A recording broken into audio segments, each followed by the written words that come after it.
These overlap with gymnastics and cheerleading a lot. First one, back pain. Raise your hand if you've had back pain ever. Okay. So that's most of you guys in here. If you ask dancers, gymnasts, a lot of them will say, I have back pain. Back pain as kids is not normal. We don't want to have that, and there's things that we can do. So let's talk about why. So in dance, we are told to stand like this, right? So what am I doing? I'm putting my back in an arch. What does that do as to why does it matter? It takes your hip flexors, these muscles here, and it contracts them. That turns off your glutes. Are we following? So what that does is it basically says to the back, all right, you gotta do your job, the job to stabilize the hips, even though that's not really the back's job. So what do we need to do? We need to come back into neutral. It doesn't mean that we're standing like this. It just means that we're standing here. Does that make sense? Okay. The second one is anterior hip pain. Anterior meaning the front of the hip. Most of the things you guys do are going to be kicking in front. So it makes sense that we would have an overuse injury on the front of the hip, right? Okay, what do we do about it? Generally speaking, and this kind of goes for any injury with any sport, if something hurts, it usually means that the opposite isn't doing its job. So if the front hurts, we need to wake up the back to pull you back into neutral, which also kind of goes along with my back pain. If my glutes aren't working, I'm gonna end up here. So a lot of times I will see correlation of back pain and hip pain. How many of you guys have had hip pain? A lot of you, right? A lot of it's preventable. We want you guys to be able to dance. My job as a provider, the last resort that I ever want to do is pull a kid from dance or whatever sport that they're doing. What can we do first? What have we not tried that we can try instead of pulling them from practice or whatever it might be? So when it comes to hip pain, we've got a bunch of rotators of the hip that do this. You guys have all probably been told in class that this and this are different things, correct? You've all been told stop cycling and stop doing this, right? So we've got to learn how to stabilize here. But then when we're here, the question is, what's happening on this hip? If we're struggling over here, we're pretty likely to end up like this, right? You guys have probably been told that too. So this is all stabilizers.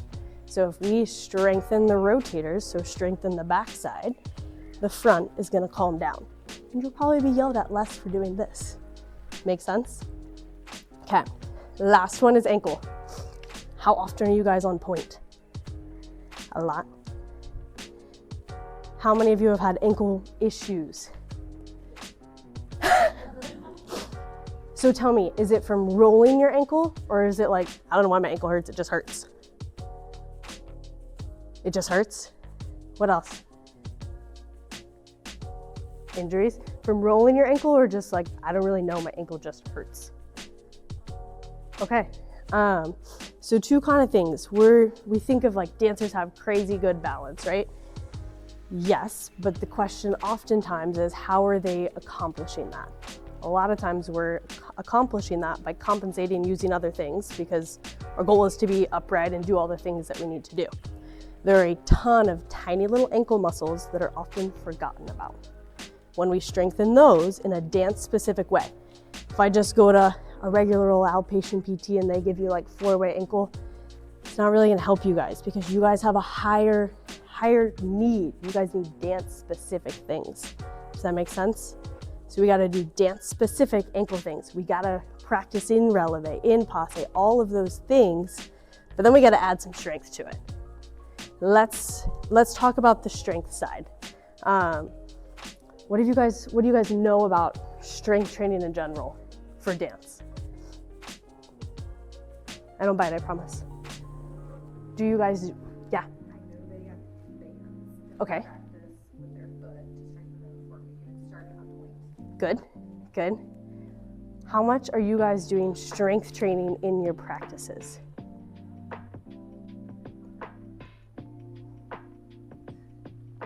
Negative? I hear that a lot, and it's not. Okay. They do the things, so you do the things, you just don't want to talk to me. Okay, I'm not big and scary, like I'm like 2 feet tall. So, strength training for dance. The reason that a lot of coaches out there and stuff, they're like, oh my gosh, that's a scary word. We're not talking about back squatting 200 pounds and getting big, giant, bulky. That's not what we're talking about. We need dance specific things, but you guys are asking your bodies to do a lot.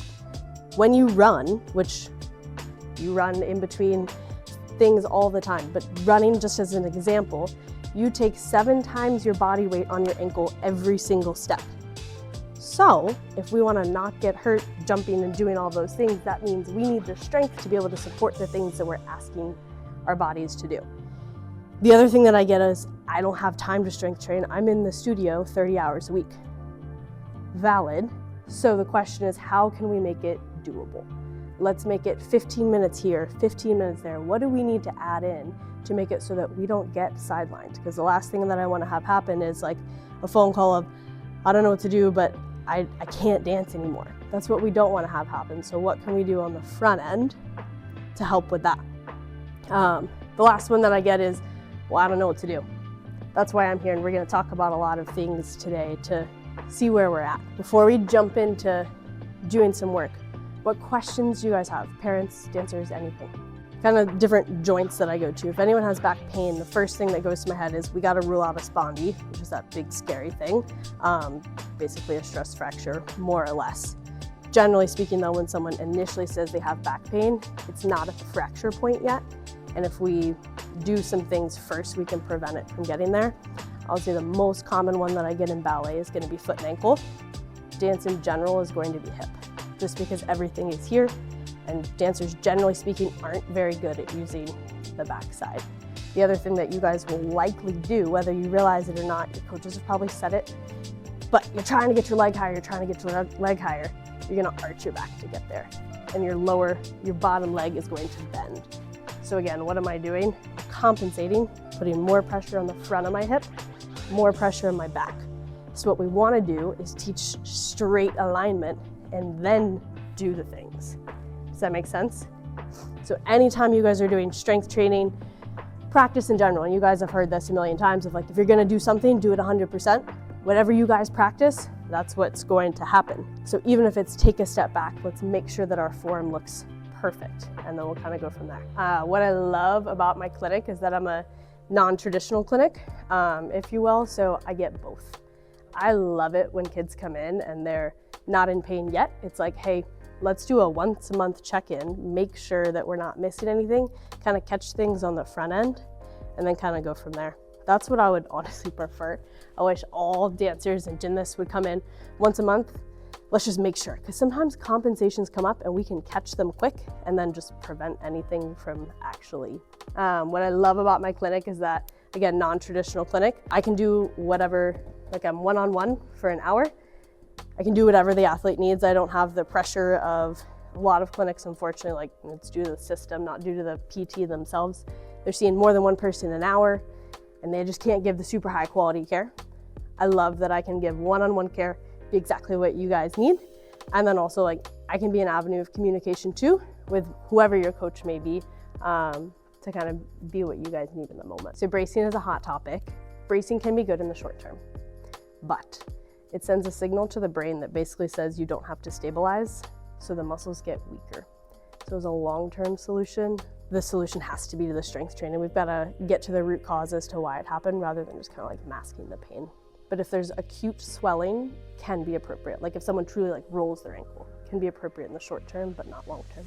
I don't have red light, but I do have dry needling. And then I also have shockwave, which I don't know of any other clinic in the area that has it. It's essentially a massage gun on steroids, uses sound waves to go deeper into the tissue level.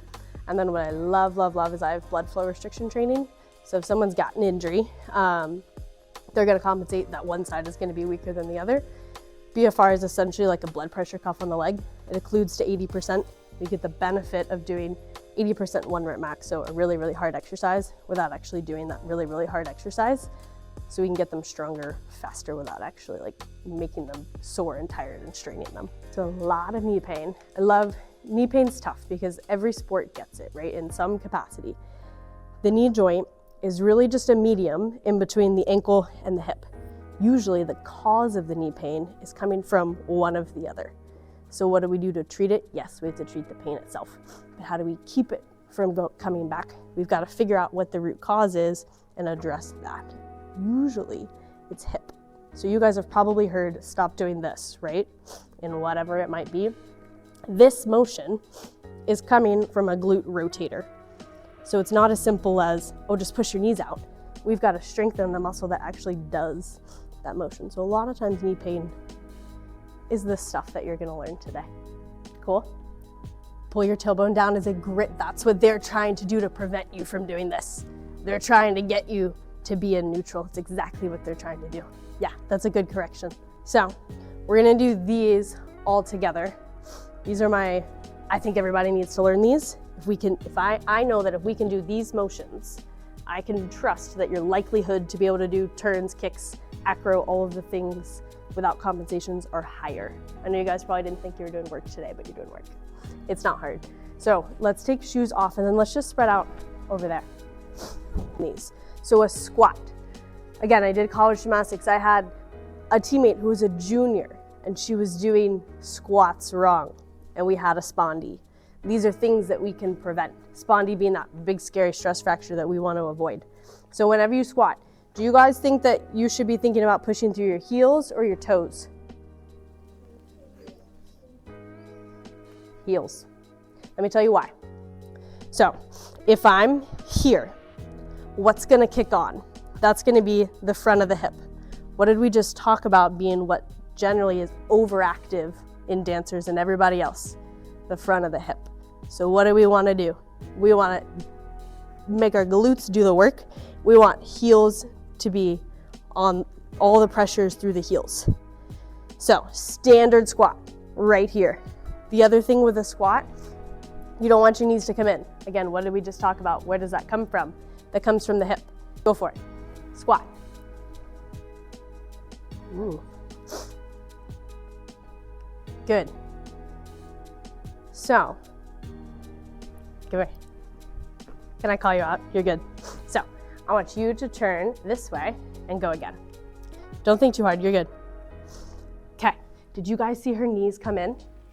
Go again, watch her knees. Now she's gonna fix it. Go slow. There you go, that was better. You fixed it, you fixed it. So when she did it the first time, we went in, but the other thing that happened is we did this. Again, we want weight on the heels, but if we don't have ankle range of motion, it sounds silly, like, oh my gosh, I'm a dancer, of course I have ankle range of motion. But a lot of times, again, we're compensating. So if we can't keep our heels down, that tells me we need to stretch out that calf, get that ankle to move a little bit better. Okay, you're good. Show me 5 more. I really want you guys to think about butt goes back like you're sitting in a chair, and then weight on the heels. Good, and then back up. Good. Weight on the heels. Think about like you're sitting in a chair. Like booty has to go backwards. Sit in a chair means booty's gotta go backwards. If your booty doesn't go backwards, you got no way to keep the weight on the heel, right? Good. Okay. Now, let's go single leg. I don't care if you go all the way down. What I care about, you guys can watch yourselves in the mirror, figure out how to watch yourself in the mirror, is that your knee is not coming in. Okay? Knee has to stay straight. So only as far as you can with your heel down and your knee straight. Good. Harder than it looks, yeah? Good. Keep the weight on the heel. Keep the weight on the heel.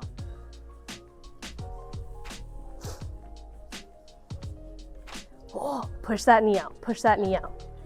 That's gonna be the first thing that happens, is that your knee's gonna wanna come in.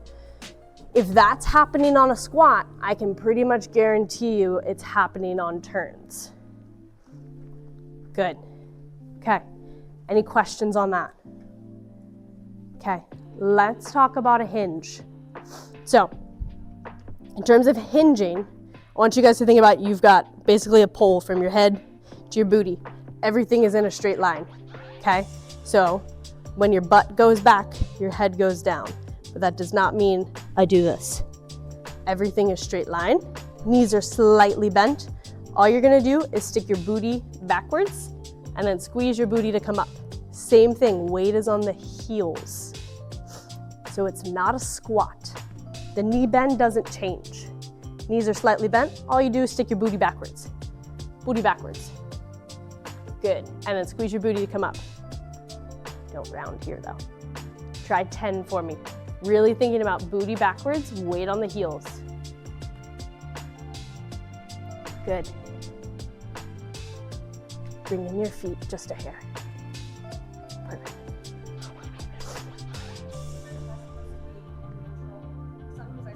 Yep. So I want you guys to think almost like squeezing your shoulders together. But when you squeeze your shoulders together, that does not mean I want this big old back arch. Nice and neutral. Good. You love to have your knees in. Push out. Perfect. Good. Seems silly, but you guys all feel that stretch in your hamstring, yeah? At least a little bit. When we round at the back, we're likely gonna decrease that hamstring stretch. Weight on the heels, back flat, that's gonna get us that hamstring stretch. Now we're gonna go single leg. There's a string attached from your head to your foot. Everything's gotta move together. Again, little bend, you're here.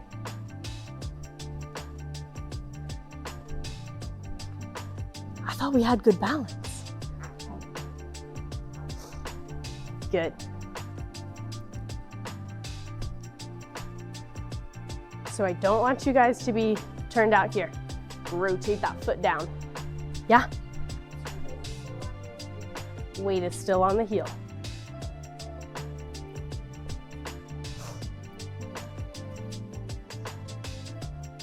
Good. Try 10 for me.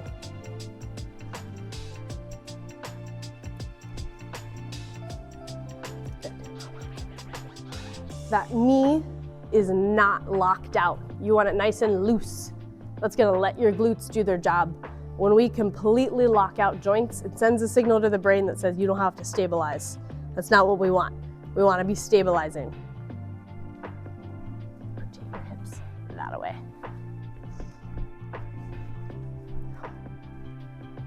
You look beautiful, but you're in a back arch.